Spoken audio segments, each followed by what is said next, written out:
Welcome to Australia. I think it is really important for us to get together like this. I think you all know business is voice must be heard, and also these activities are for the future where we get together to make a real good journey for our economic value. Thank you. You're welcome. Thank you. Thank you very much. Thank you very much for this warm welcome. Thank you very much. Let me now give the floor to the Australia Ambassador to the OECD, Dr. Alexander Robson. Please, you have the floor. Well, thank you very much. And look, in the spirit of reconciliation, I just want to say the Australian government acknowledges the traditional custodians of country throughout Australia and their connections to land, sea and community. We pay our respect to their elders past and present and extend that respect to all Aboriginal and Torres Strait Islander peoples today. So look, I just want to make a few introductory remarks. Our government welcomes this report, which is all about recommendations on how to maximise the economic potential of Indigenous Australians. As people have heard me say before, we've been a member of the OECD now for 50 years. So we joined in 1971, and it's really helped inform and support the structural reform program that began really in the 1980s, and almost all of the reforms since then that our government has adopted were recommended by the OECD at one point or another. So if we think about 1971, it's worth reflecting on the fact that 4 years before that, in 1967, Australians voted overwhelmingly to amend our constitution to allow the Commonwealth to make laws for Aboriginal people and include them in the national census. And the context of that is that from the 19th century, Indigenous peoples lacked the full opportunity to build economic institutions and didn't fully participate in our market-based economy, including acquiring assets and earning a wage income. So the Australian government recognises that history and is committed to improving outcomes for Indigenous Australians, but there's a mountain more of work to do and much more listening to do. So as we all know, the OECD was founded on the idea that free markets are a powerful institution for supporting individual liberty and generating prosperity. But you know, the story from Australia and everywhere else is that we have to make sure that everyone has the opportunity to share in that promise. So the current priority of the Australian government is economic recovery from the COVID crisis, and Indigenous Australians can contribute to this recovery and longer-term nation building. And that's why this report being launched today is so important. It finds that the Indigenous population is younger and growing faster than the rest of the population and will become more important to future labour supply. And it also finds that Indigenous rights and interests now cover 51% of Australia's landmass, and it's estimated this will grow to 2/3 over the next decade. So the recommendations of this report provide a framework and guidance about how to mobilise this huge potential that's still untapped. It includes improving data so Indigenous Australians can better understand assets, potential markets, and make more informed decisions. Fostering entrepreneurship by improving access to finance and the opportunity to build business skills and commercial acumen, and strengthening economic institutions to make efficient and effective decisions about how assets are used and how to facilitate participation in our market economy. So that's a few very high-level comments on the report. I just want to commend the Secretariat on how this project has been conducted before we hear more about it. It involved close consultation and engagement with member countries throughout the OECD Working Party on Rural Policy, who formed consensus about the framework and methodology. And it also involved Indigenous peer reviewers and extensive engagement with Indigenous leaders and communities across 9 OECD member countries. And it's a thematic report that provides recommendations for all member countries and case studies for Australia, Canada, and Sweden. And this really demonstrates, again, the value add of the OECD as an organisation that's focused on supporting members to exchange knowledge between themselves, identify and learn about leading practices, and implement better policies for better lives. So for me today, this is all about listening, looking forward to the continued progress of this work at the OECD, and learning about how it can help to support and deliver better policies for Indigenous people across member countries, including Australia. So thanks very much. Thank you very much, Ambassador, for raising the importance of the report for Australia, but also putting it in a broader context of the OECD and highlighting how we could further use the report moving forward. And as you know, we have an ambitious, we are very ambitious there to continue to do work on Indigenous work in the coming years. So with this, I will give the floor to the OECD Deputy Secretary General, Ulrik Knudsen. Ulrik, you have the floor. Thank you very much. And let me start also by thanking Mr. Jambawa Marawili AM for the very, very warm welcome to country. And in the spirit of reconciliation, on behalf of the OECD, I acknowledge the traditional custodians of country throughout Australia and their connections to land, sea, and community. We pay our respect to their elders, past and present, and extend that respect to all Aboriginal and Torres Strait Islander peoples today. I also want to thank Ambassador Robson, Alex, and the permanent representative of Australia to the OECD for his remarks, as well as Anne-Marie Roberts from the Australian government's National Indigenous Australians Agency. And let me also say, Alex disappeared from the screen now, but Australia may have been a member for 50 years. Hi again, Alex. It is early here in Paris, 6:30, but you can't hide because I want to also acknowledge the fantastic campaign that you spearheaded for Australia in bringing a new Secretary General to the OECD, Matthias Cormann. So 50 years after Australia joining the OECD, they are now also providing a new Secretary General. I guess Secretary General elect is the right word, but it's on the homepage and it will be formalized a little bit later today here in Paris, in Council. So big congratulations, not only with the result, but also with an honest, a professional, and very competent campaign.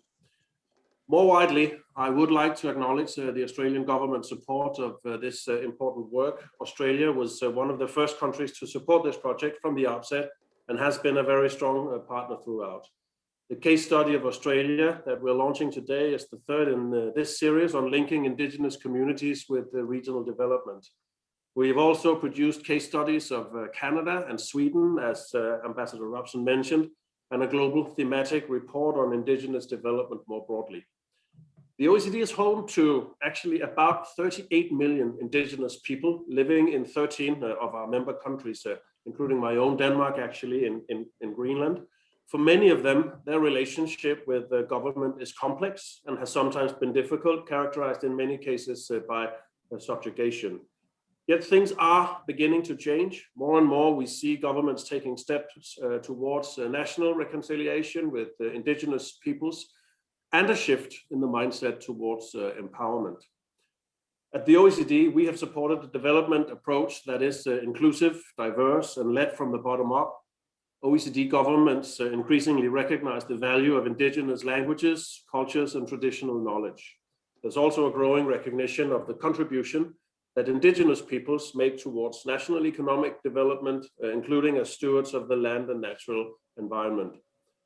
Fundamentally, our approach has aimed to support and guide Indigenous communities in their path towards self-sufficiency. This includes shifting away from the dependency relationships of the past and instead putting Indigenous peoples in front or in control of their own development journey. Importantly, this also includes the right to define what development actually means to them.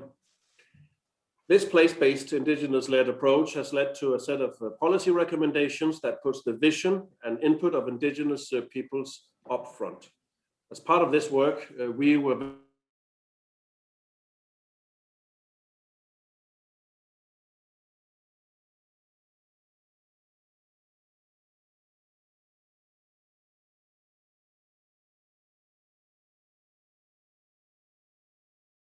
includes over 50 recommendations across 3 broad policy areas, and let me just remind you of them. One is to improve the quality and governance of statistical data on Indigenous people. And next one is to promote Indigenous entrepreneurship. Third and finally, to implement an approach to policymaking that is adapted to place and empowers Indigenous communities and institutions.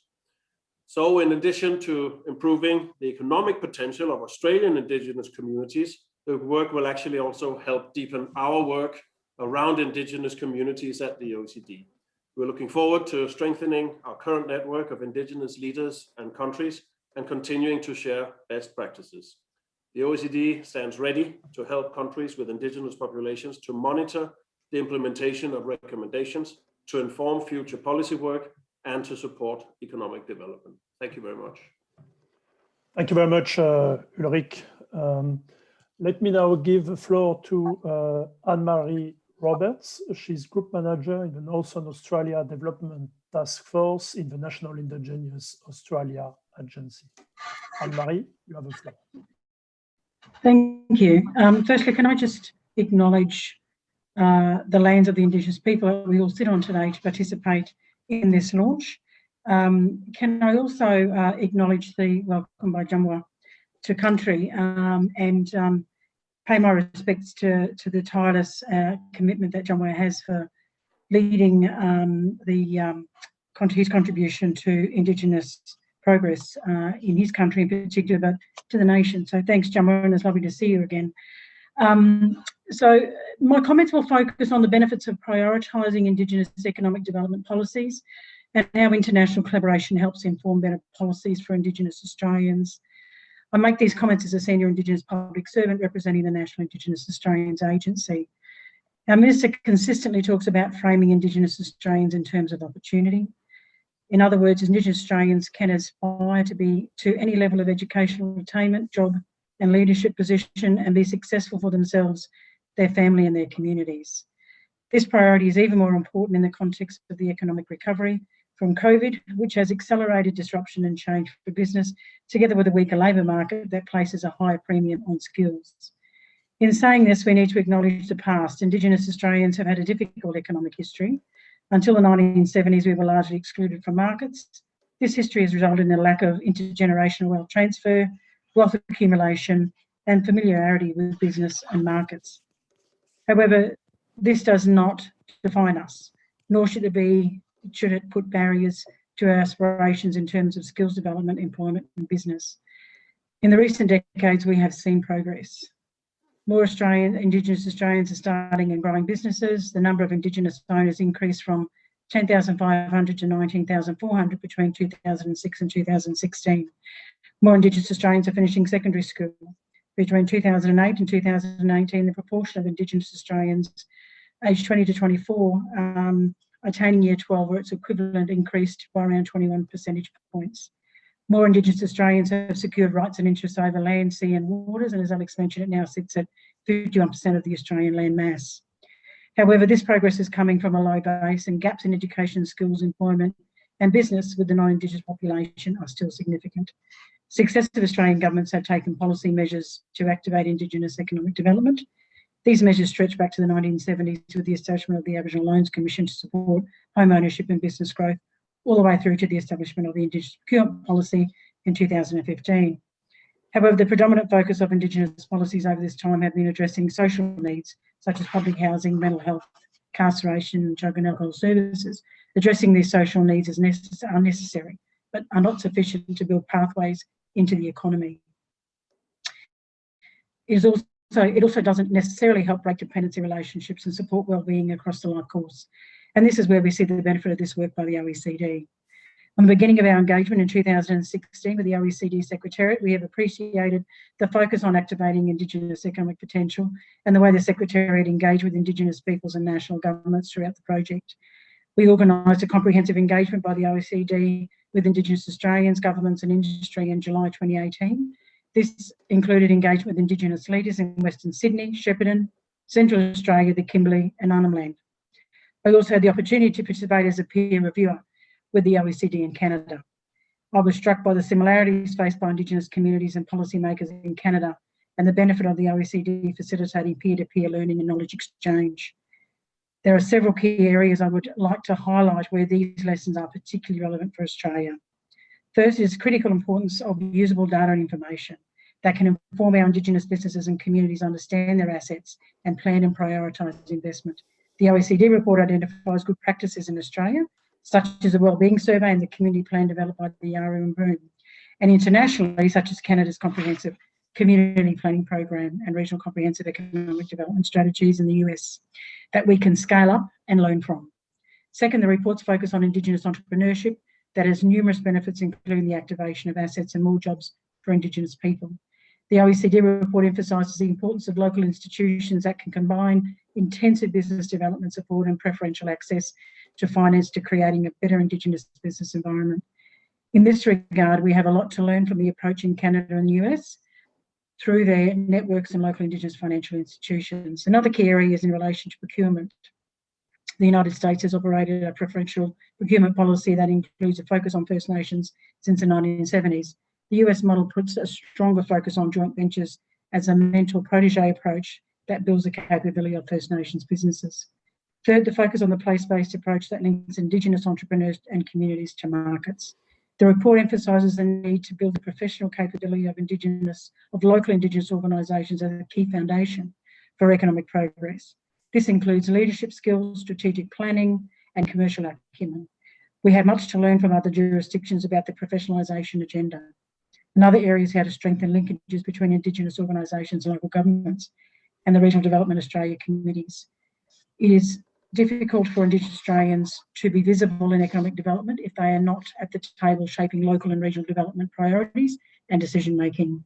The final observation I would like to make is the focus in the OECD report on the remote economic development. Too often we look at remote communities in a way that excludes or diminishes economic opportunity. As the OECD indicates, remote areas are not all the same, nor are they synonymous with decline and a lack of opportunity. A tailored approach is needed to engage local leaders and build on areas of absolute and comparative advantage.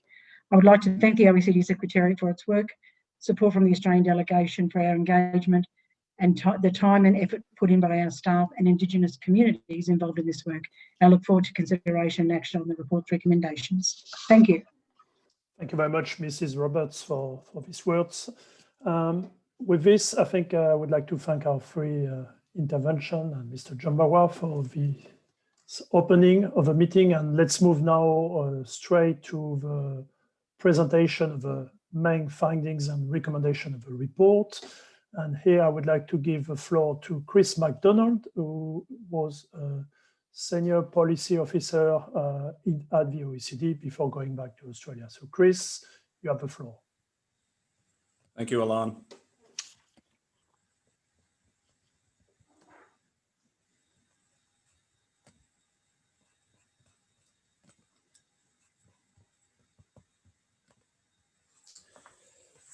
I would also like to acknowledge that I am on Ngunnawal country and pay my respects to elders, past, present and emerging, and to Indigenous leaders who are part of the launch today.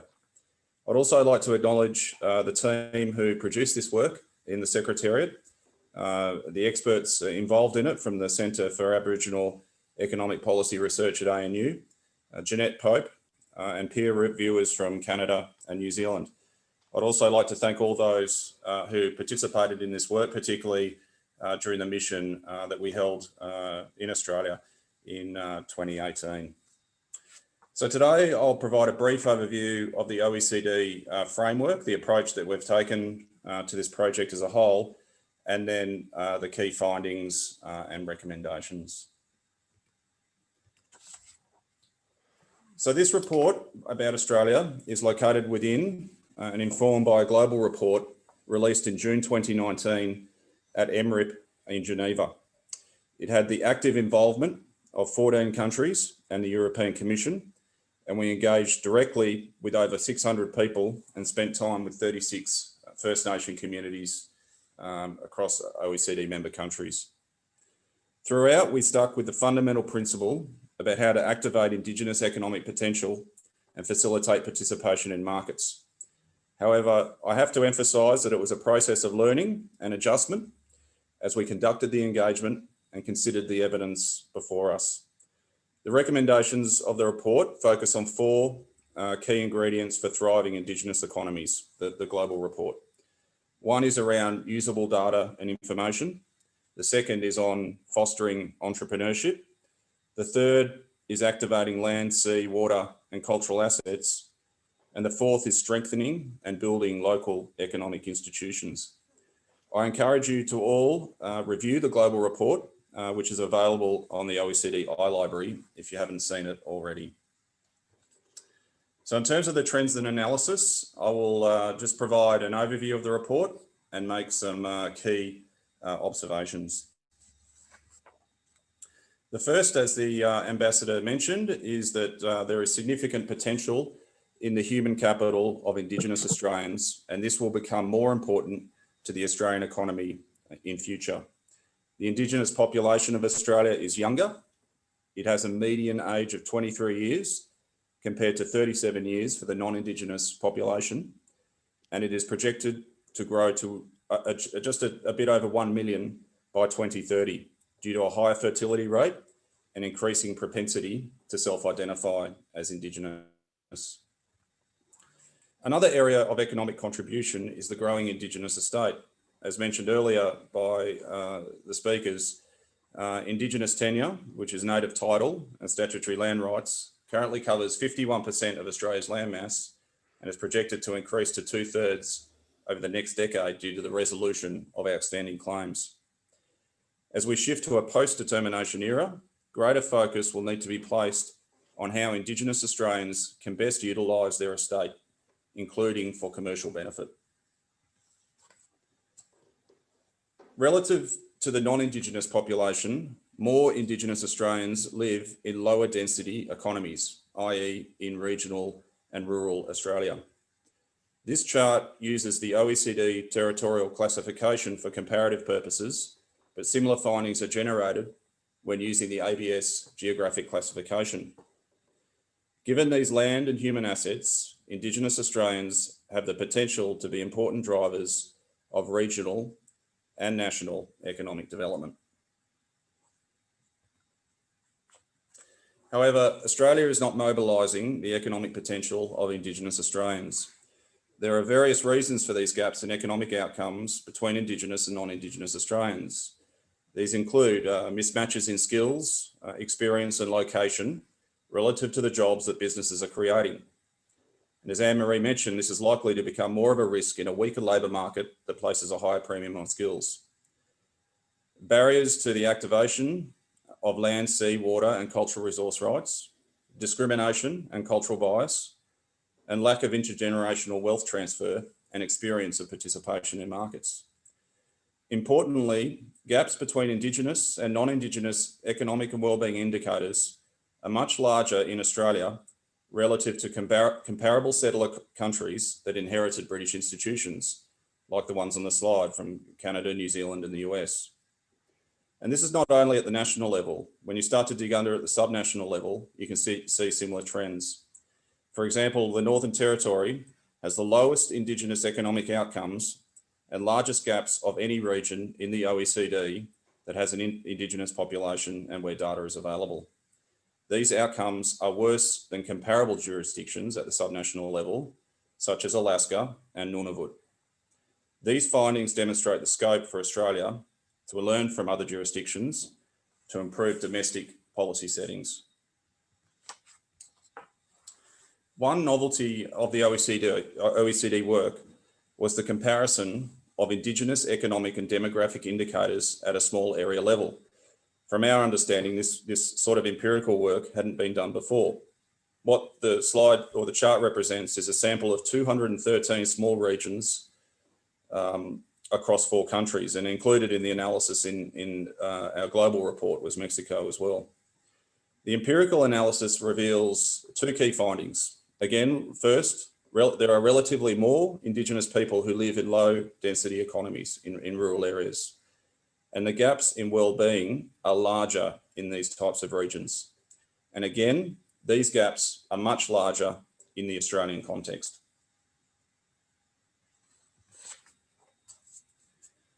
The empirical analysis also revealed a higher level of diversity and economic outcomes for Indigenous Australians across small regions, which again was higher in lower density economies. And this is a similar pattern to one that we observed in particularly in Canada and the United States. This reinforces the point that a one-size-fits-all policy solution is unlikely to work, more so in regional and remote areas. So what are the main implications from our data and analysis? Well, first, there is unrealised economic potential. I say that deliberately to avoid a deficit approach. Second is that Indigenous Australians are relatively more important for regional economies. And third is that outcomes are highly diverse and therefore policies need to be context specific. I will now turn our focus to the policy recommendations. And the first area is in regards to statistics and data governance. As the Ambassador mentioned, data is critical in terms of making informed decisions and being visible in policy and in markets. So what's working well? Well, relative to our peers in Australia, we are comparatively stronger on the data aspects. For example, the Aboriginal and Torres Strait Islander social survey. So the creation of specific population surveys for Indigenous Australians. And secondly, there are good grassroots efforts going on at the local level, some of which we observed on our mission to Australia. These are led by Indigenous communities, using data to define community aspirations and strategies for development on their own terms. In terms of areas for improvement, well, the first observation that we would make is around the fragmentation of business data, and more generally, a lack of focus on business and economic development in terms of the broader knowledge base and policy focus around Indigenous Australians. For example, on the Closing the Gap Clearinghouse, hosted by the Australian Institute of Health and Welfare, there are 300 reports and papers related to research about Indigenous Australians. Of those 300, only 1 deals specifically with Indigenous entrepreneurship and 4 engage with labour market issues. The other area for improvement is around having more granular data and support for data use that is driven by Indigenous Australians at local and regional levels to sort of scale up and expand these locally led data and planning approaches. In terms of the recommendations, I won't run through them all, but I'll give you the highlights of the highlights. The first is having a consistent Indigenous business identifier that is operationalised in the statistical system. The second is improving the specific data which is available for and about Indigenous Australians through increasing the frequency of the National Aboriginal Torres Strait Islander Social Survey. The third is providing specific support for Indigenous-led local data projects to inform community and economic planning. And fourth is addressing some of the structural barriers related to the use and sharing of data between government agencies at a Commonwealth level, but also between levels of government at the subnational level as well. In terms of entrepreneurship, which is our second policy theme, and Indigenous business ownership has a range of benefits in terms of breaking dependency relationships with the government, wealth creation and generating own source revenues, leadership, role models and mentoring within communities, increased employment and the activation of latent assets. In terms of the state of play, well, what's working well?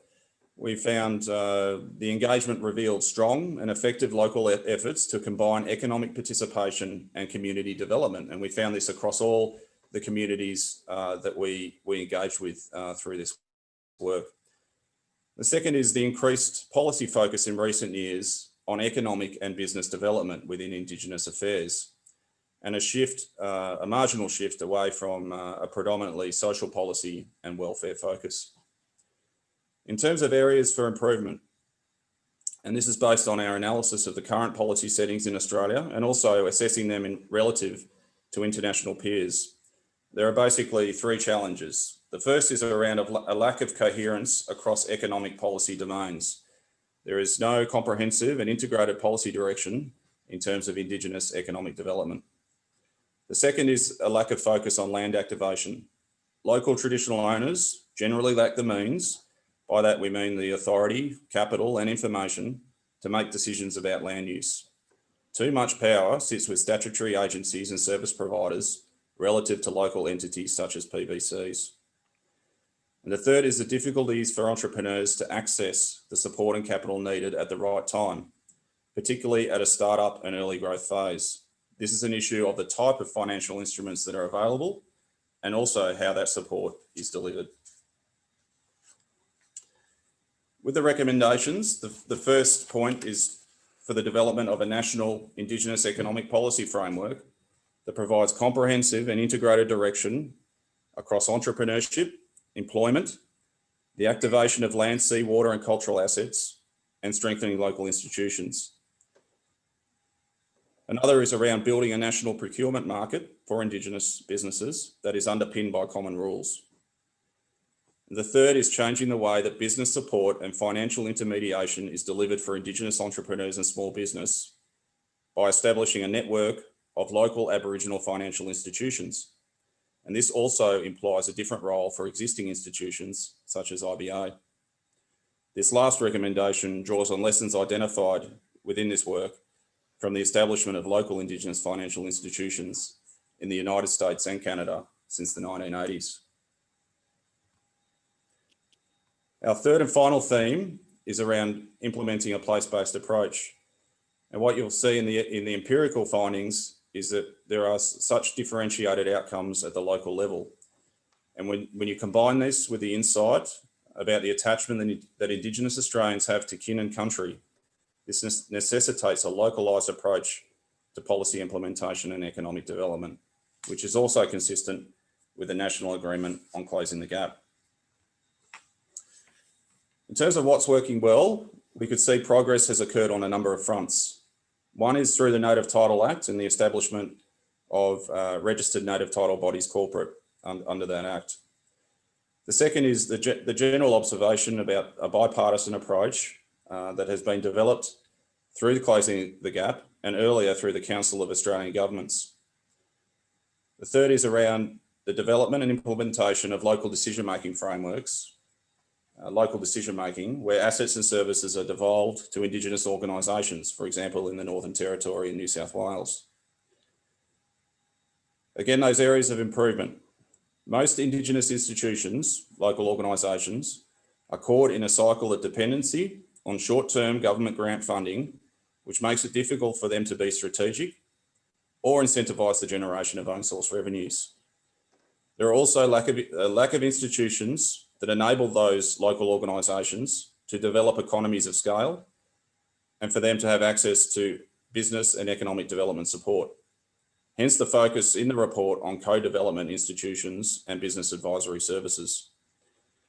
Third is around the weak linkages with local government and regional development bodies.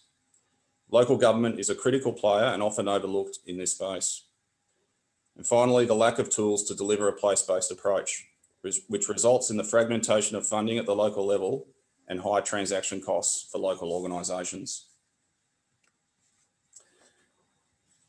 In terms of recommendations, I'll just highlight a few. One is around to have a focus within the Indigenous Advancement Strategy on institutional capacity building. This is around leadership development, corporate governance, commercial acumen, and similar activities.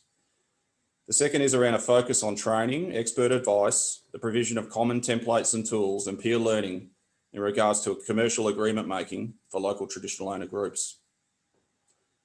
Third is around continuing to shift the National Indigenous Australians Agency regional presence from grants administration to a community and economic development role, which is critical in terms of brokering solutions on the ground with community. And fourth is the NIAA taking on a whole of government role in terms of setting standards, frameworks, and monitoring engagement of Indigenous Australians in the decisions that affect their lives, which we acknowledge has parallel with the current initiative around the Indigenous voice. The key theme flowing through this these policy recommendations is around capability. And there are, as Anne-Marie mentioned, there are significant lessons for Australia about how to professionalise, strengthen the capability of Indigenous organisations, and foster linkages with markets. In the Canadian context, in terms of proof of concept of this, it would be good for Australia to look at examples such as the National Aboriginal Capital Corporations Association and the Canadian Council of Aboriginal Business. So I'd like to finish by thanking you all for your participation and listening to this work. Further information is available on this work from the OECD Secretariat, and I'm always happy to engage in further dialogue around this work and its focus on improving economic outcomes for Indigenous peoples, both in Australia and internationally. So thank you. Thank you very much, Chris, for the presentation. It's always a challenge to present such a comprehensive report in a few minutes, so thank you very much for that. I do not see any question for the time being on the chat, so we just continue. And in particular, I would like now to invite Dawn Madabi-Leach, and welcome back with us, Dawn. You are the interim chairperson of the National Indigenous Economic Development Board in Canada. You are the general manager of Wotebetek Business Development Corporation. But before all, I mean, you have been very closely involved in the OECD work on indigenous economic development. And you join also the team on the research mission. So you have been very closely working with us all on these issues. So Dawn, thank you very much for joining us today. And now I would like to invite you to share your thoughts on your experiences in Australia and bring any comment you may have. Dawn, you have the floor. Ani kinawia, bidabin dishnikas, jijak dodem, on dekam the conning, mina nidon nising, donjaba. Greetings from Canada to the people of your lands and the ancestors past and present. Thank you for the kind welcome, Jambawa. My spirit name is Sunrise, and I'm from the Crane clan. My home is on the Ondekamnakoning First Nation on beautiful Manitoulin Island in central Canada. In its 60-year history, the OECD launched its first ever international Indigenous Pacific study in late 2017 on the Wendake First Nation in Quebec, Canada. From various countries, including Australia, joined the launch. This initiative through the OECD has been a valuable opportunity to help Indigenous peoples and our own respective countries learn and share leading practices on Indigenous inclusion. The report sets out how to engage our people in regional development in a meaningful way. The report emphasizes how the Indigenous voice and perspective are critical in every type of development, even if that voice sometimes says no to development. The idea is all about building capacity, supporting the capacity of Indigenous peoples to make informed decisions. It is also about building the capacity and understanding of government, organizations, and companies to work better with Indigenous people. In this initiative, peer reviewers from participating countries were involved in various case study missions to other countries. And I won the luck of the draw because I was honored to be asked to be one of the Canadian peer reviewers to participate in the Australian case study mission in July 2018.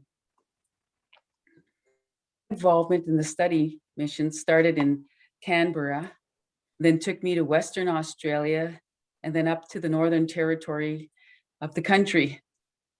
Your country is spectacular.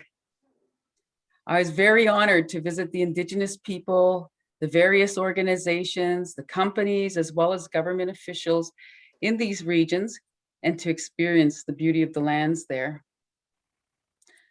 I very feel at home in Australia and have visited several times.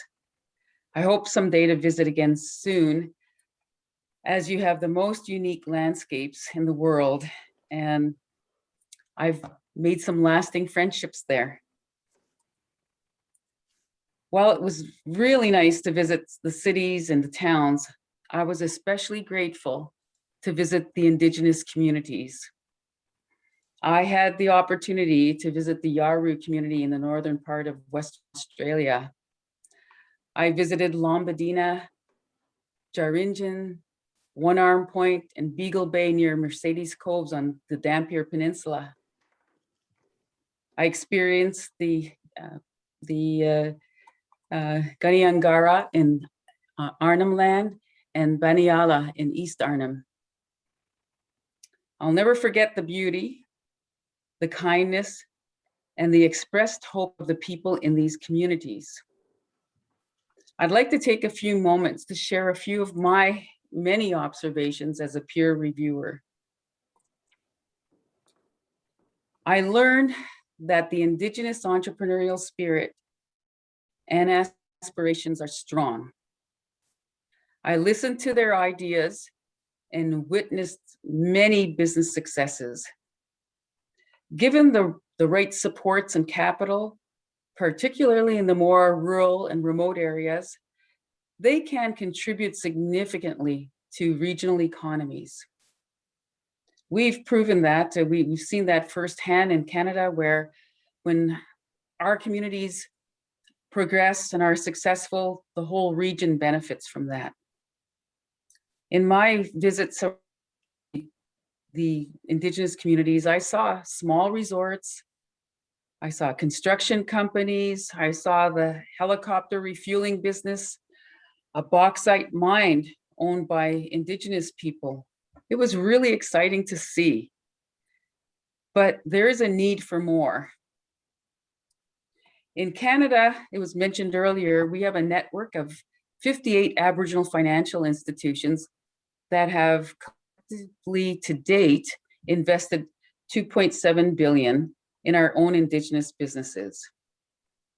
We also established the First Nation Finance Authority about 5 years ago, known as the FNFA, which leverages funds from the bond market with seed money that was provided from the federal government. So FNFA lends multi-millions at very favorable rates to community-owned infrastructure projects and economic initiatives. Recently, they lent 250 million to a consortium of Mi'kmaq communities to purchase 50% ownership of Clearwater Fisheries. It's the largest company of its kind in Canada. I also saw, just like in many parts of Canada, that there's a huge infrastructure deficit. It's really hard to build an economic base without infrastructure. Our National Indigenous Economic Development Board, in one of our studies, found that for every dollar invested in infrastructure, economic and government return was $11 for those investments through job creation and taxes, an $11 return for every single dollar invested. I also noted that it is important to support institutional in every field that is led and owned by Indigenous people. I met many capable Indigenous leaders throughout Australia who can help head up these institutions.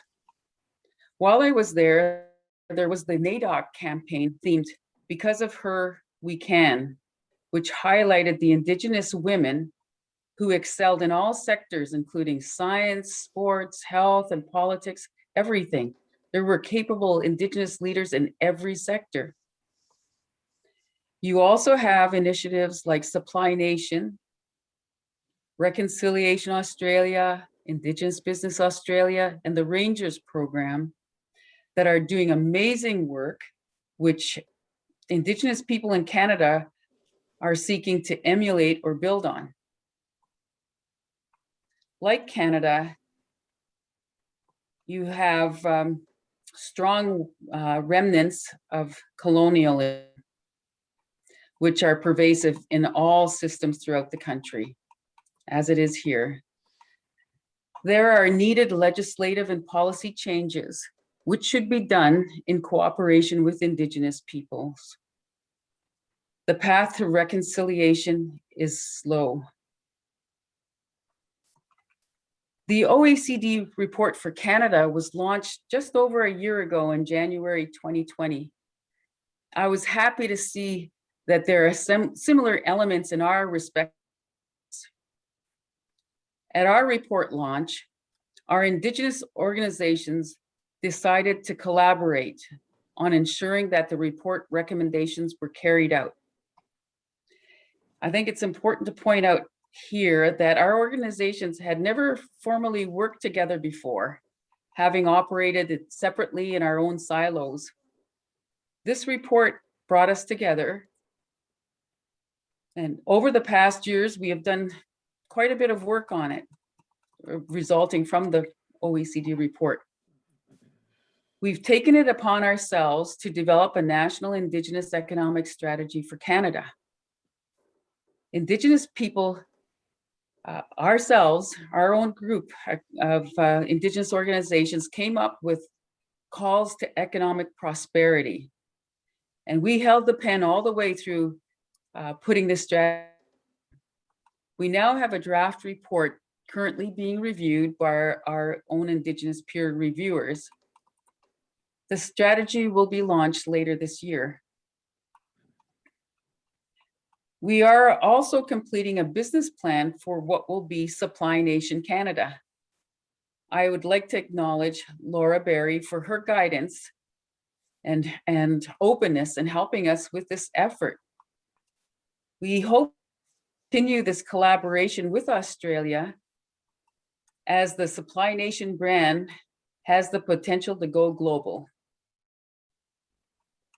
We have worked with Canada as well on the Indigenous business procurement process.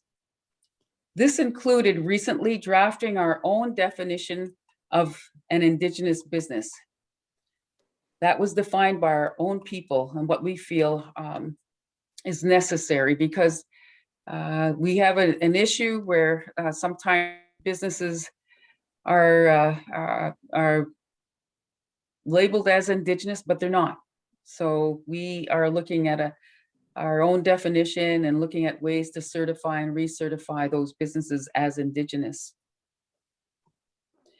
We're also working on various new Indigenous institutions to help build our capacity, such as an Indigenous Infrastructure Institute, to look at research, leading practices, case study, and tools, templates for our people in relation to infrastructure. We're looking at community infrastructure, economic infrastructure, and housing needs through this new institute.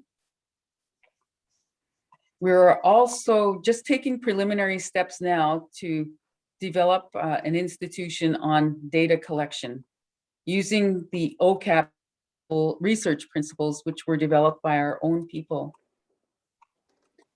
And we are also looking at developing a mechanism to measure the progress on implementing the recommendations made in the report. And I know that the OECD is also looking at ways to measure the progress on implementation. And so we would really like to collaborate on that. There's a lot of work to do, and our respective reports have great recommendations. We found since the release of the report that it's us, the Indigenous people, who are providing the most awareness and marketing of the OECD report. It must be said that the OECD only makes recommendations in their reports to their member states. So it's important that our respective countries make this report a priority and include in all the work they undertake and in their own departmental strategies and as well as in legislative and policy changes. But really it is up to us as Indigenous people to keep their feet to the fire and to make the report an ongoing priority. I would like to see our countries support a continued dialogue and facilitated through the OECD to continue this work, to share our leading practices, and to share our successes. I would not have met many of the people here in this session today had it not been for this initiative. So I want to take this opportunity as well to express my sincerest thanks to Chris McDonald, Lizanne Radashaw, Tamara Kashenko, for their sensitivity, their inclusiveness, respect, and dedication to producing a valuable piece of work with the support of Ellen and Enrique. I want to thank you both who always make me feel welcome when I visit you. I'm also grateful to the OECD for the openness shown in having a permanent Indigenous lens and perspective included in all of. This is something we still have to work on together. I want to thank all the wonderful people I met in your lands and for this opportunity to share our ideas, our challenges, and our successes. Miigwech, thank you. Thank you very much, Dawn, for these important remarks. And I'm sure Enrique will take some of them in the conclusion and speaking in particular about the way forward and how we intend to continue to work on these issues. We are 10 minutes late, but I presume we can extend probably at the end with by 10 minutes. But now we are moving to an important part of the discussion. In particular, some of you mentioned that with all these recommendations on the table, it's time to move to action. So we would like to discuss now in particular the implication of a report for Australia. And here I would like to invite Tamara Kravchenko. She's now assistant professor in the School of Public Administration in the University of Victoria, but she is also, like Chris, a former OECD policy analyst. So Tamara, you have the floor. Thank you, Alain, and thank you so much, Dawn, for everyone on the call. Dawn has been our constant champion, provided such leadership, and we're just so grateful for all of her hard work with us. And I'm joining you from British Columbia, where I work and live. on the traditional territories of the Lekwungen-speaking peoples and that of the Esquimalt, Songhees, and Saanich peoples whose relationship with the land continues to this day. It's a privilege to work and live on this territory. And we have fantastic panelists joining us who are going to talk about the implementation of this report, give some thoughts on it, and also tell us what are their priorities for action. So if you're a panelist, could you just unmute yourself? And I'll just do a brief introduction. So we're very pleased to have joining us Professor Peter Yu, who's the current and inaugural Vice President First Nations at the Australian National University and the former CEO of the Yaru PVC. And he has had over 40 years of experience in Indigenous development and advocacy. So welcome, Peter. Are you here? I don't quite see you, but maybe if you could unmute and say hello. I'm here. Hi, Hi. great. Oh, I see you now. Okay, great. Welcome. And welcome to, Mr. Jambawa Marawili. Well, he'll come back, but we can see his beautiful area where he's sitting, who is the leader of the Madarpa clan and has senior ceremonial responsibilities and his Baniyala homeland community in the Northern Territories. And as you all know, he's also an internationally renowned artist and is one of Australia's most influential Aboriginal land and sea rights campaigners.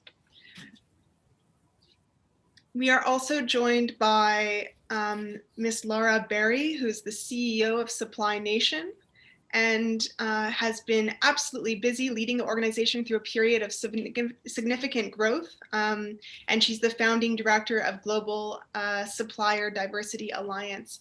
And Ms. Berry, are you on the line? Could you unmute and just say hello? I am. Hello there. Great. I don't see you, but I can hear. Oh, there you are. Okay, great. Hi, thank you so much.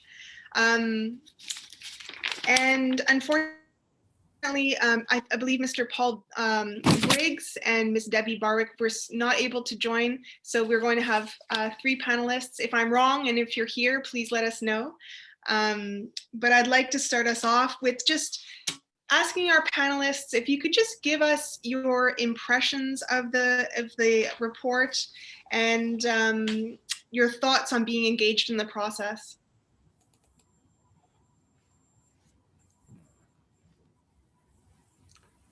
Hi, hello everybody. Thanks very much for the invitation to participate. And can I, as previous presenters have acknowledged, those who are responsible for the report, the OECD, and also the respective traditional owners where we're currently situated on today, both here in Australia and elsewhere. It's fortunate, one of the other positions I have is chair of the Indigenous Reference Group to the Northern Ministerial Forum in Australia. And coincidentally, we have been in operation since 2017 with the support of the Northern Task Force in National Indigenous Agency. And I think what it may be serendipitous to some extent in the fact that the work we've been doing has been running parallel very much in terms of our investigation to the nature of what the OECD's report has presented today. So I think that there's a significant synergy and opportunity in terms of the recommendation.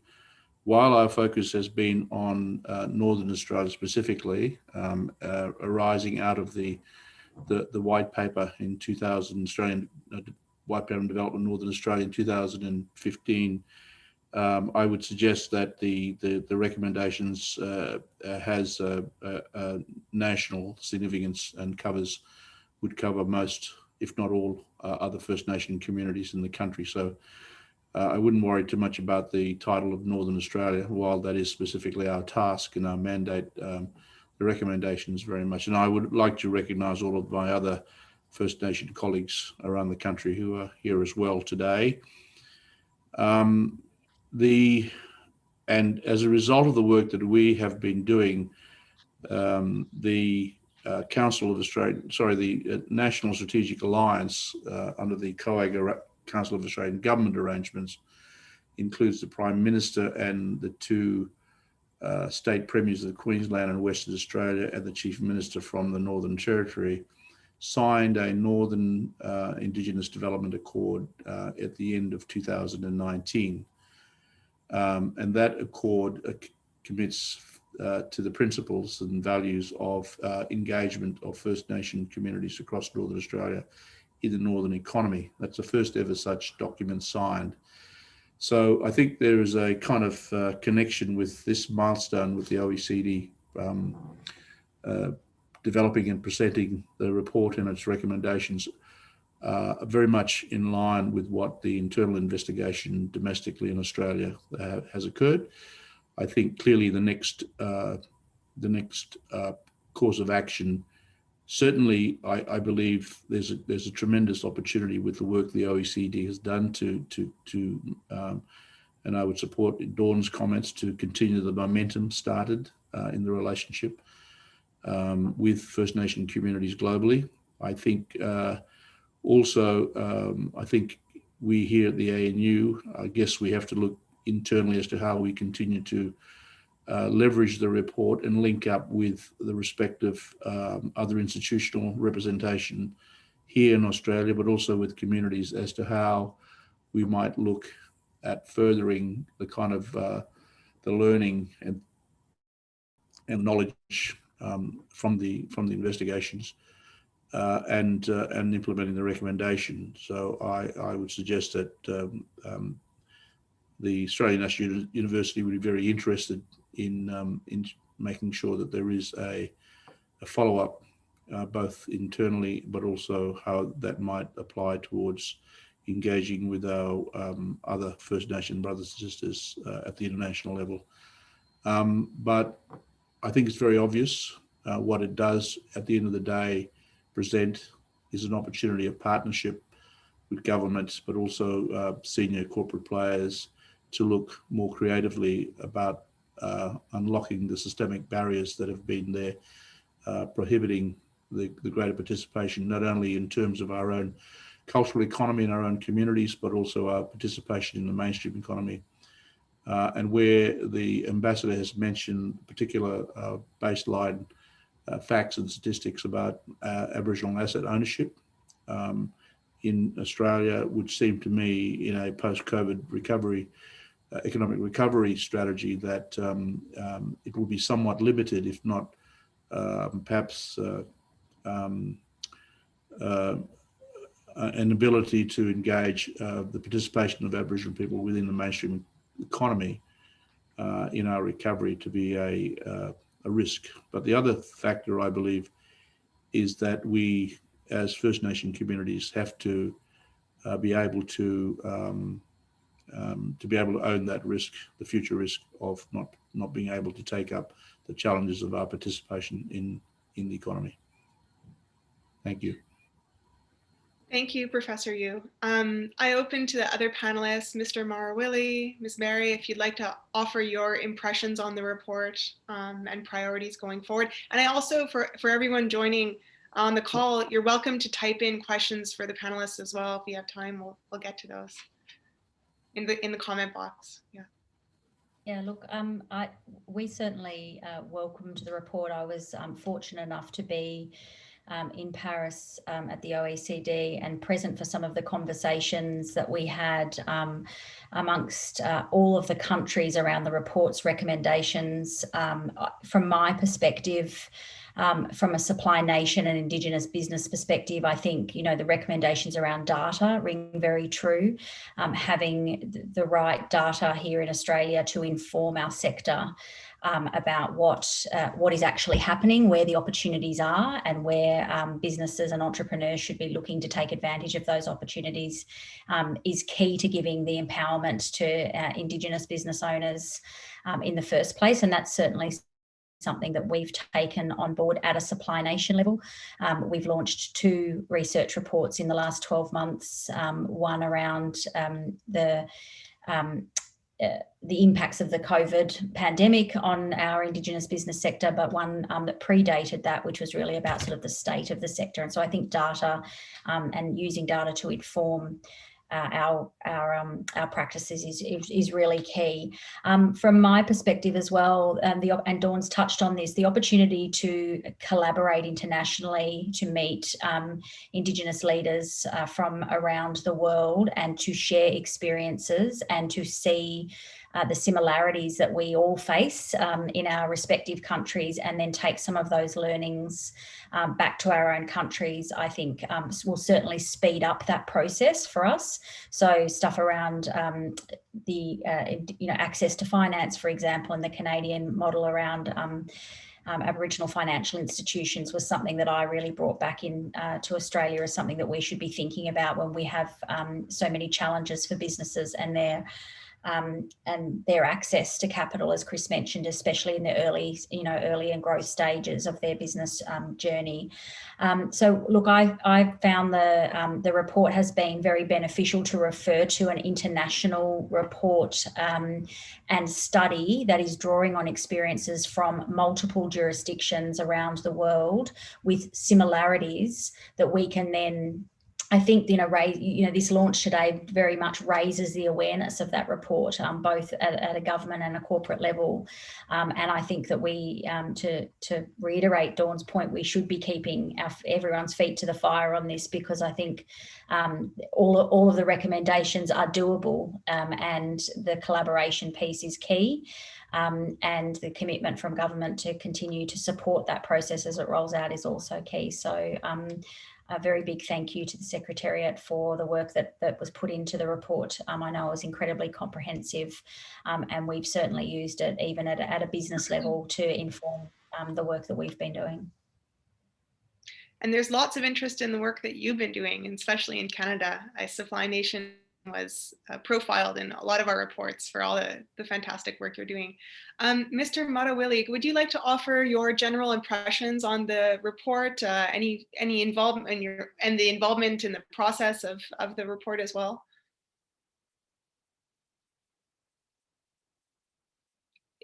Are you unmuted?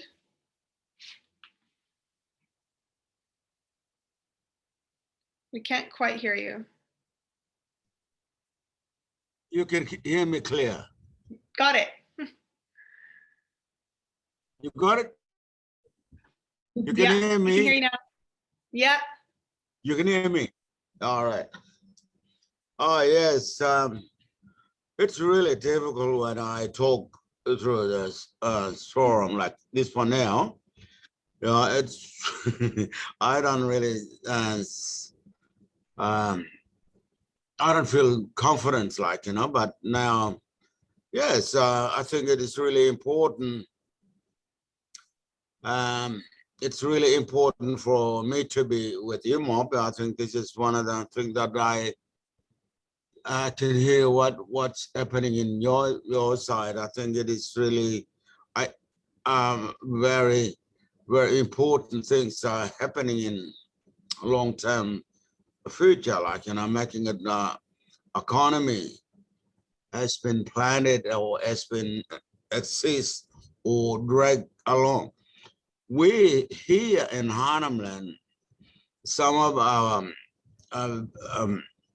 our plan or economy that we want to make it reality, to make a job for our people, and also to secure ourselves in our tribal countries where our ancestral has gave us. We want to make plan for future, like, fishing industry, and also some market that we want to make. Odd things must be happening in our tribal countries where this is remote. And I think some of them, our voice doesn't go enough to realize what we are yelling from the corner or from the base. Like Northern Land Council need to really want to work with us, so they will know what we're trying to say, and to make it really a good future for our for our people. And, you know, this is not only people who are living here. Some of our spiritual children are coming up, you know, they are coming behind us and they will make a home. And what we are here to, we are making a plan for them. We are making a foundation for them. So they, you know, our people who are coming behind us, they know where to go. And it's been taking quite a while. You know, it's been taking quite a while. Sometimes it's really hard to make it reality or to make it really happen, because, you know, we as our going on and off, like, you know, community to community or neighbor to neighbor. And I think it's really, this is really important for us to give this message to the world that we have a plan, we have a vision, we have a dream that we want to make a good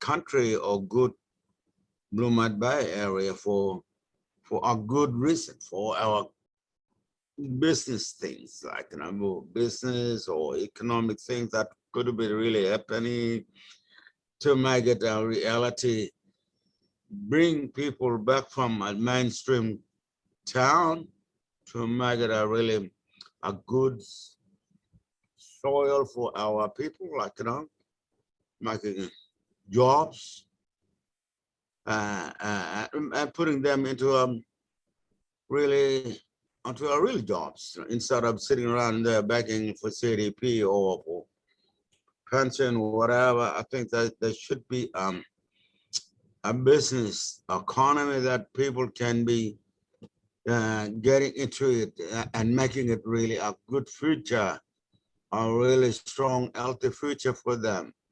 You know, and that is one of the things that I should really give this one to your guys to say.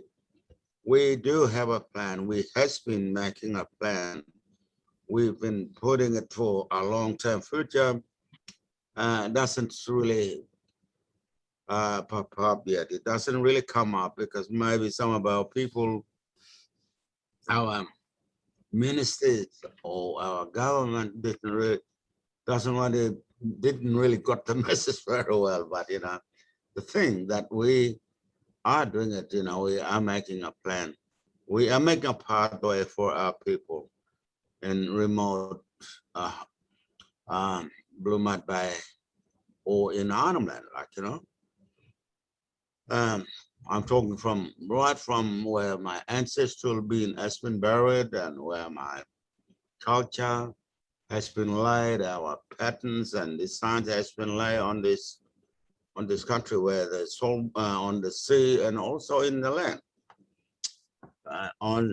in sea rights, on the sea claims, and also in native title. This is where we are now. I think it is one of the things that we are trying to do, is to get a corporation that can be really covered from Blue Mud Bay right across to Arnhem Bay, Arnhem Land or Arnhem Bay. I think that is one of the things people we do not understand sometimes when we have a corporation or association, or, you know, it's taking it takes us quite a while to understand and to recognize what it means, to make it a reality for our people, like for our future, you know, for young generation to come. And also now today, we has been making a reality, to make it really reality in countries, in homelands. I think that is one of the things that I should really say. And thank you very much to invite me. And I could see you more. This is really one of the things that I have shown you. One of them very important that has been laid here from our ancestral being. Now today we still using the language and the patterns and the kinship and the name, we are still talking our own languages. One of the things that I should really expressing and giving. Arayul Madarpa, that is my tribe. Madarpa is Madarpa. Arakutaruk Tuala, that is my language. That is my Tuala is my language. And yes, Ara Irikayongo from my clan tribe is called Irika people, from this part. There's 2 mountains, Irika Katoa in Arnhem Lands. So I think it's really important. I feel confident when I talk my own language. And when I when I try to change my tongues around, well, that's good enough. Maybe people can understand what I'm talking about English. Yeah, thank you for inviting me and also giving me opportunity to decide. Thank you very much. Thank you, Mr. Matawa. Yeah. Thank you for those remarks. One of the things I was going to ask you, and you really just spoke about it a lot, is that there's a lot of recommendations in this report, and you spoke about some of the priorities among those recommendations, particularly around land and the importance of land and culture. I wonder to our other panelists, could I ask you, among those 50 recommendations, are there any that you find absolutely pressing that you'd like to see, a real priority actions? I would say that I think the point around, having an identifier, an Indigenous business identifier, is a really key thing that we need to see in Australia. And one of the conversations that we had amongst all the representatives in Paris was about the definition of an Aboriginal business and what does that look like. And we see some reticence to formalise that across both national and state governments to a point where we could have an identifier that would then assist in the research piece. So I think the gathering of that data around business, and I'm speaking specifically around business at the moment, is a key enabler to gather as much data as we can to have as an informed sector as we can. The Indigenous business sector here in Australia pre-COVID was growing at 13% per annum. So that was a much faster growth rate than we're seeing, even of the non-Indigenous business sector more broadly across the Australian economy. Understanding the trends and the challenges and the changes of that, is made so much more possible when you have a national definition and when you have a national identifier. So you can draw on other data sets that government has, for example, and use that to make more informed decisions. And actually to the point around data sovereignty and around informing communities, sharing that data back so that communities can be making decisions about what are the best choices for them in place based on the data that's available. Great, thank you. I think they all obviously interlink to some extent, but I think there's a number of things that need to happen simultaneously. One is we do need the national Indigenous economic policy position. I think very clearly articulated one.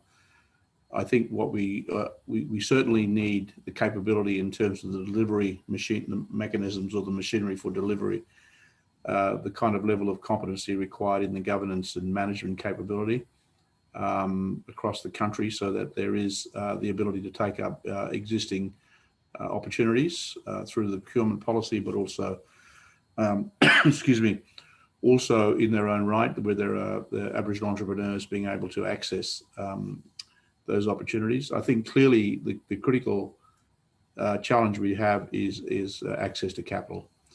So there has to be some creative way of looking at the kind of fiscal reform issues that bring a degree of partnership to be able to break the kind of nexus of the codependency relationship from the current welfare mendicant propositions. I think what we do need is there are opportunities, but we know there is investment available.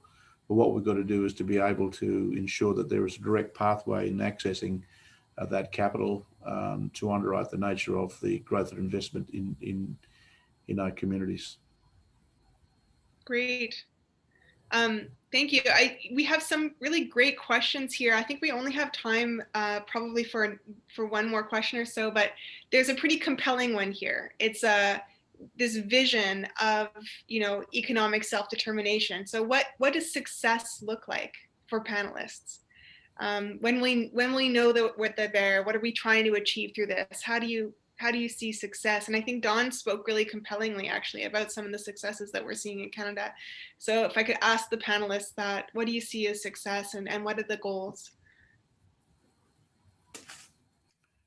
I think, if I don't mind, sorry, I don't want to hog it, but just I think that we're in a stage in Australia where we have a substantial asset base. We have no cash. So the question of activation of those assets is critically important. It requires partnership with government and other investors. That can happen today. There's nothing stopping that happening. I think there is that ability. What we need to do is to be able to ensure that we've got that capability in our organisations to take up that opportunity. I think that's success will be having well-functioning organisations, having a clear kind of pathway towards capital, and I think also there is a requirement for some mentorship and coaching in respect to developing the business disciplines and capability. Great. I'm nodding in furious agreement. I'm not sure if there's so much more that I can add to that. I think that common theme Chris mentioned before about capability is right throughout this report. And probably I would echo Peter's comments there that building the capability of our entrepreneurs, of our communities, of our potential business owners to know that they've got the information they need to make the informed decisions they need to make about what is appropriate for them and their communities is when we see success, where they can, you know, easily access capital to start new ventures or to grow ventures, to make decisions about what businesses or economic activities they should be undertaking within jurisdictions or regions based on the evidence and the data that's presented. That's when we're going to see that success, and, you know, and the opportunity to participate in the economy, you know, with equal footing to non-Indigenous Australians, when traditionally we've been locked out of that economy for generations. One of the commenters here noted, you know, is Don able to describe the engagement with commercial banks in Canada and what enabled the establishment of the Aboriginal financial institutions? Don, are you still? Do you want to give a few remarks on that? Because it is quite unique, I think. And we can't hear you though. One sec. Yeah. Sorry about that. So in regards to how the commercial banks have worked with the Indigenous businesses or haven't worked with, well, I think, yeah. And Aboriginal financing more broadly, and like what, you know, you talked about some of the bond financing and so on that they're able to access. And Right. Well, yeah. Because of the way legislation is in Canada under the Indian Act, it's there's always been an issue by the conventional banks about lending on reserve to First Nation communities because they can't secure collateral or have any security on reserve. So most banks have not provided financing in our situation. So the only way they would is if a community was able to guarantee those loans, like have an equivalent amount of money to guarantee those loans. So we had to establish our own financial institutions. And so that actually helped us because we know our clients better than the banks do. We do a lot of character lending, and with that, we found a lot of success because we have in some cases, a better loan repayment success rate than the conventional banks do with mainstream. We're finding that when we invest in our people, there's a willingness and desire for them to make sure that they repay the loans because they know that as they pay back a loan, we can lend money to them again in the future or to the future generations, and all the funds just stay in a loan fund that goes directly back to investing in Indigenous businesses.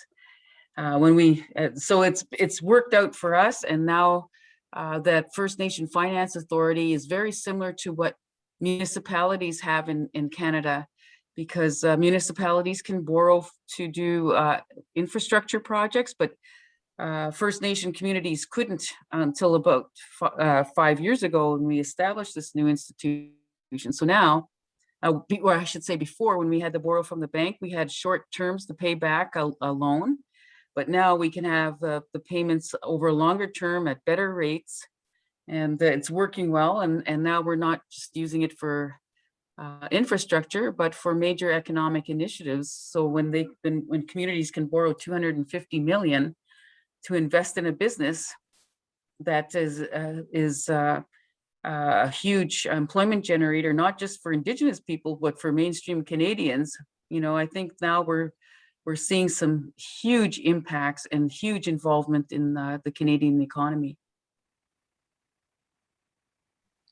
Yeah, that made international headlines. That was a nice one to see for economic self-determination.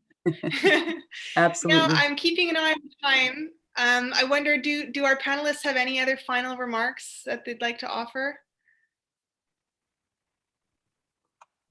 No, ça va? Okay. Well, thank you so much for joining us. We're so grateful for your engagement with the OECD on this project, for being a champion of the work, and to be able to learn from your experiences has been fantastic. So over to, I believe, Enrique for last words. Oh, sorry, Dawn. Yeah. Can I just add one more thing before I turn off my sound again? But I just wanted to say that here's an opportunity for the Indigenous organizations and to work together. This was really a good thing that came out with, as I mentioned in my remarks. And if there's a possible follow-up amongst all of you to, because you're not meeting in person, not able to do that today. When we had our Canadian launch, we were meeting in person. This was prior to COVID, so it allowed us to do that. But if there's an opportunity for you to talk together to see how you might look at collaborating on some of these initiatives, so that you hold the pen, you're the one helping develop the policy, you're the one proposing the legislative changes, instead of waiting for somebody else to do it. I think it's really important that Indigenous people take control of this. And here's some great recommendations. We looked at it as recommendations for us as well. We didn't think of it as just recommendations for our governments. Thanks, Dawn. Yeah, thank you.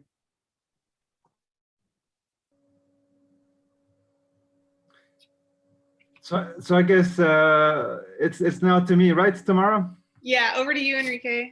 Okay, well, first of all, I'd like to thank everybody that has been here with us, in particular those with a different time zone. I know, Dawn, it must be 2:30 or 3 in the morning, so that's very nice to have you on board. Also, thank the Australian government for supporting this work, and also the Global Thematic Report. I think, it's built a very important knowledge base at the OECD that throughout these years that I think, it's taken us to a nice spot now.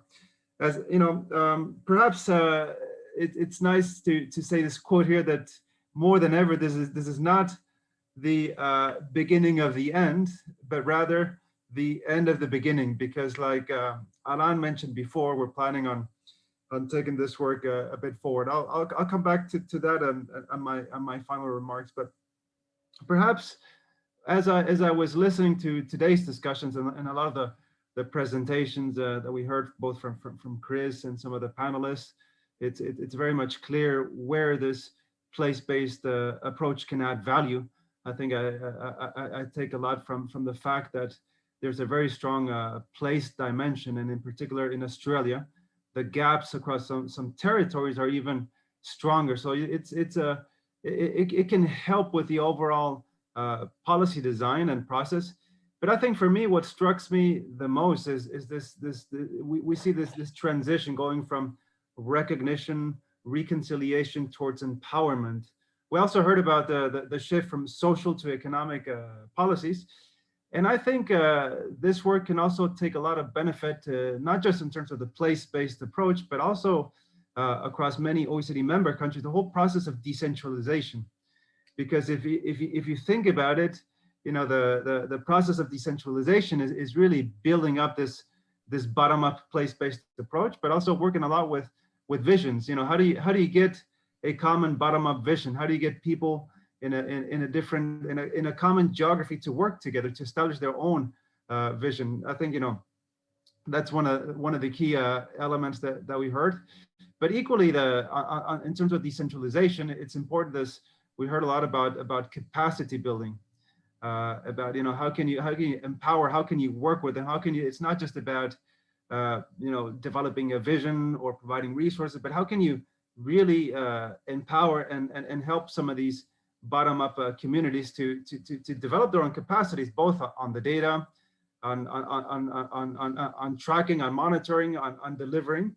And then, of course, the resource issue, you know, how do you provide them, not some of these unfunded mandates, but how can you really provide them some resources and autonomy for them to develop their own vision? So I think it's very interesting that it's not just this place-based approach, but also our generic studies around decentralization and establishing new partnerships between different levels of government. I think that's quite interesting, that some of the reflections that I take from today's discussion. Now, I think on our side, when we started this work, we certainly wanted to build a common platform of exchange.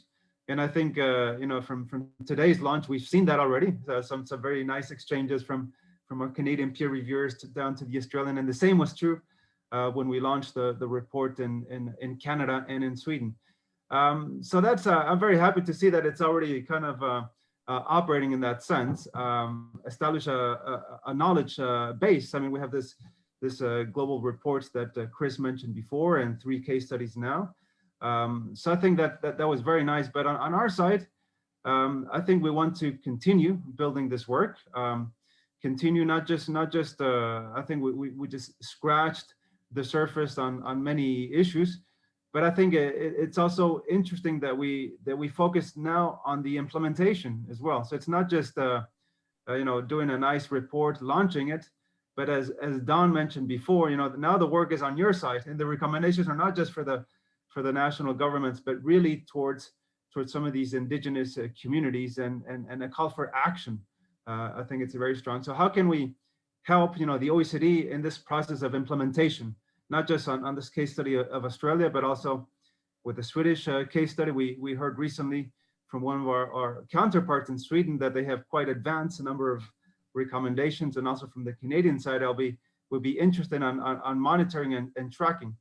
So I think from the OECD's point of view, I think what we'll do is go back and come back to this notion of building up a network. And I think, you know, the idea of this network is not to create a network as a network per se, but to actually, you know, continue developing this work with further knowledge, you know, undertaking additional case studies, having exchanges with the places that we have already done some studies to learn about the implementation and the advancements of some of these recommendations, to try to identify cases of best practice, to come up with some sort of framework or sort of like principles that we see could work in this process. And then also, I think we also need to continue advancing our know-how. And you know, we created the first international databases around indigenous people, but I think we can gather more data on a number of areas. And on our side, actually, it has opened our eyes on many of the other projects. We're trying to put also an indigenous lens. You know, we're doing a project on innovation, and I think we're trying to see what does that mean for some of these indigenous communities. Another one about industry and manufacturing, another one on service delivery. So I think it has already influenced our work, but I think you know, it's been really great to have this launch, and I think it's going to give a lot of impetus and continuation to this work at the OECD. So I think those are some of my concluding remarks. So thank you.